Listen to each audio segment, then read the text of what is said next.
ഗ്രാമിക ന്യൂസിലേക്ക് സ്വാഗതം. ജനകീയ കൂട്ടായ്മയിൽ കളിക്കളമൊരുക്കി ഒരു ഗ്രാമം. പാട്യം കാര്യാട്ടുപുറം വേളായിലാണ് ഗ്രൗണ്ട് നിർമ്മിച്ചത്. ഗ്രൗണ്ട് ശനിയാഴ്ച നാടിന് സമർപ്പിക്കും. കളിക്കളമില്ലാത്തതിനാൽ വയലുകളെയും പറമ്പുകളെയും ദൂരസ്ഥലങ്ങളിലെ ഗ്രൗണ്ടുകളെയുമാണ് ഈ പ്രദേശത്തുള്ള കുട്ടികളും യുവതീയുവാക്കളും കായികപ്രേമികളും ആശ്രയിച്ചിരുന്നത്. ഈയൊരു സാഹചര്യത്തിൽ നിന്നാണ് പ്രദേശത്ത് തന്നെ ഒരു കളിക്കളം നിർമ്മിക്കണമെന്ന ആശയം ഇവിടുത്തുകാരിൽ ഉദിച്ചത്. ഇപ്പോൾ ഇവിടെ വർഷങ്ങൾക്ക് മുമ്പ് തന്നെ ആവശ്യത്തിനുള്ളൊരു സ്ഥല സൗകര്യം ഇവിടെ ഇല്ലായിരുന്നു. വയലും റോഡും അതുപോലെ തന്നെ വീടിന് വേണ്ടിയിട്ട് നീക്കെടുത്ത സ്ഥലങ്ങളിലാണ് ആദ്യം കളിച്ചിരുന്നത്.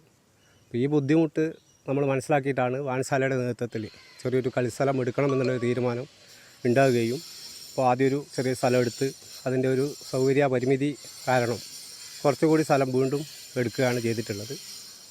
രണ്ടാമത്തെ ഘട്ടത്തിൽ വായനശാലയും ക്ലബ്ബും സംയുക്തമായിട്ടാണ് ഇതിൻ്റെ പ്രവർത്തനങ്ങൾ നടത്തിയിട്ടുള്ളത്. ഇപ്പോൾ അത് ജനകീയ കമ്മിറ്റി എന്നുള്ള രീതിയിൽ മുഴുവൻ നാട്ടുകാരുടെയും സഹകരണത്തോടു കൂടിയാണ് ഇതിപ്പോൾ ഏറ്റെടുത്ത് നടത്തുന്നത്. 2017 വേളായി പാട്യം ഗോപാലൻ സ്മാരക വായനശാലയുടെ നേതൃത്വത്തിലാണ് ഗ്രൗണ്ട് നിർമ്മാണത്തിന്റെ പ്രാരംഭ പ്രവർത്തനങ്ങൾക്ക് തുടക്കമിട്ടത്. ഇതിനുശേഷം യുവതാര ആർട്സ് ആൻഡ് സ്പോർട്സ് ക്ലബ്ബും ഈ പ്രവർത്തനത്തിന്റെ ഭാഗമായി. പിന്നീട് MT ഭാസ്കരൻ കൺവീനറും പാറായി രാജു ചെയർമാനുമായുള്ള ജനകീയ കമ്മിറ്റിയുടെ നേതൃത്വത്തിലായിരുന്നു ഗ്രൗണ്ട് നിർമ്മാണം. 2 ഘട്ടങ്ങളിലായി 33 സെന്റോളം സ്ഥലം വിലയ്ക്ക് വാങ്ങിയാണ് ഗ്രൗണ്ട് നിർമ്മിച്ചത്. ഗ്രൗണ്ടിന്റെ തുറസായ 2 ഭാഗത്ത് നൈലോൺ നെറ്റും സ്ഥാപിച്ചിട്ടുണ്ട്. 20 ലക്ഷത്തിലധികം രൂപ ഇതിനകം ചെലവഴിച്ചിട്ടുണ്ട്. കർക്കിടക മരുന്ന് ചലഞ്ച് നടത്തിയും നാട്ടുകാരിൽ നിന്നും സഹായം സ്വീകരിച്ചുമാണ് ഗ്രൗണ്ട് നിർമ്മാണത്തിനാവശ്യമായ തുക കണ്ടെത്തിയത്. സ്ഥലമായതിനു ശേഷം മറ്റു പ്രവർത്തനങ്ങളുമായി ബന്ധപ്പെട്ട് ഈ ബാങ്കിൽ നിന്ന് കടമടക്കം എടുത്തിട്ടാണ് സ്ഥലം വാങ്ങുന്നത്. ആ കടം വീടുകയും മറ്റ് പ്രവർത്തനങ്ങളും നടത്താൻ വേണ്ടി ഒരു ജനകീയ കമ്മിറ്റി ഉണ്ടാക്കി. ആ ജനകീയ കമ്മിറ്റിയുടെ നേതൃത്വത്തിൽ വായനശാലേൻ്റെ ഭാരവാഹികളും ക്ലബിൻ്റെ ഭാരവാഹികളും മുൻകൈ തന്നെ ആണ് ഈ പ്രവർത്തനങ്ങൾ നടന്നുകൊണ്ടിരിക്കുന്നത്. ഏകദേശം 20 ലക്ഷത്തിലധികം ഉറുപ്യ ഇതിനു വേണ്ടി ചെലവഴിച്ചിട്ടുണ്ടാവുന്നതാണ് ഏകദേശം. അതിൻ്റെ കൃത്യമായ കണക്ക് നോക്കിയിട്ടില്ല.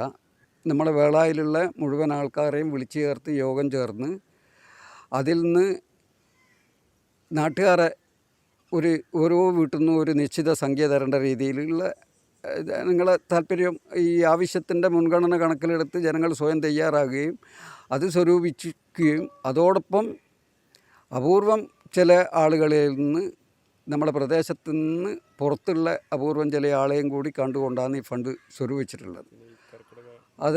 അതോടൊപ്പം തന്നെ ഈ ക്ലബിൻ്റെയും ഈ വായനശാലേൻ്റെയും പ്രവർത്തകരെ ശ്രമഫലമായി ഈ മരുന്ന് ചാലഞ്ച് നടത്തിയും നല്ലൊരു പൈസ സ്വരൂപിക്കാൻ കഴിഞ്ഞിട്ടുണ്ട്. ശനിയാഴ്ച വൈകുന്നേരം 6 മണിക്ക് CPM ജില്ലാ സെക്രട്ടറി MV ജയരാജൻ ഗ്രൗണ്ട് നാടിന് സമർപ്പിക്കും. ഉദ്ഘാടന ചടങ്ങ് ആഘോഷമാക്കാനുള്ള തയ്യാറെടുപ്പിലാണ് നാട്ടുകാർ. സാംസ്കാരിക ഘോഷയാത്രയും കലാപരിപാടികളുമെല്ലാമായി ശനി ഞായർ ദിവസങ്ങളിലായാണ് പരിപാടി. 11-ന് ആണ് ഉദ്ഘാടനം. അതൊരു ജനകീയ ഉത്സവം ആക്കി മാറ്റണം എന്നാണ് ഈ ജനകീയ കമ്മിറ്റീൻ്റെയും വായനശാല ക്ലബിൻ്റെയും ഭാരവാഹികളുടെ ആഗ്രഹം. ഈ ആഗ്രഹത്തിനനുസരിച്ച് കഴിഞ്ഞ ദിവസവും നാട്ടുകാരെ പൊതുയോഗം വിളിച്ചു ചേർത്ത് അതിനുവേണ്ടി ഈ കാര്യങ്ങൾ പ്ലാൻ ചെയ്തിട്ടുണ്ട്. ഭാവിയിൽ ഇവിടെ സ്റ്റേജ് നിർമ്മിക്കാനും ഫ്ലഡ് ലൈറ്റ് സ്ഥാപിക്കാനും ഉദ്ദേശിക്കുന്നുണ്ട്. ഗ്രാമിക ന്യൂസ്, കൂത്തുപറമ്പ്.